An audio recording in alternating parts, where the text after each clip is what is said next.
मैं अमित पुरोहित। मुझे गर्व है मेरे जीवन पर। मेरा जन्म सफल हो चुका है।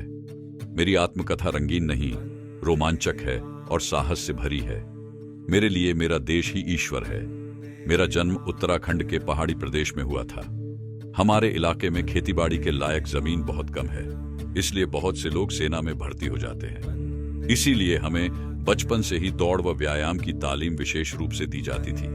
मेरे परिवार के अन्य सदस्य भी सेना में थे और मेरे मन में भी उनकी तरह एक सैनिक बनने की इच्छा थी। युवा होते होते मैंने नदी में तैरने, पहाड़ पर चढ़ने के साथ साथ पैराग्लाइडिंग, स्की और राफ्टिंग आदि सीख लिया था। आखिर एक दिन मैं आईटीबीपी में भर्ती हो गया। थोड़े दिनों में ही मैंने काफी अच्छी सैनिक शिक्षा प्राप्त कर ली।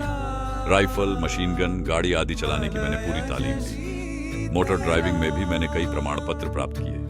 फिर चीन ने एकाएक हमारी उत्तरी सीमा पर हमला कर दिया। उसका मुकाबला करने के लिए हमारी यूनिट को वहां भेजा गया। बर्फीले प्रदेशों में हमने चौकियां बना ली और पड़ाव डाले।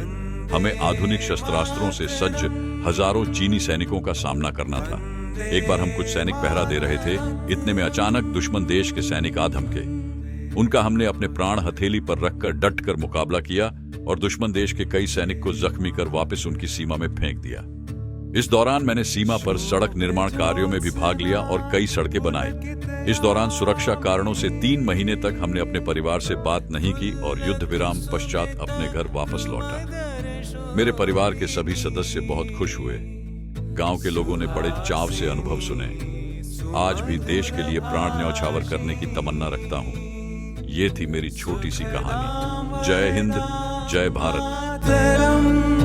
वंदे मातरम।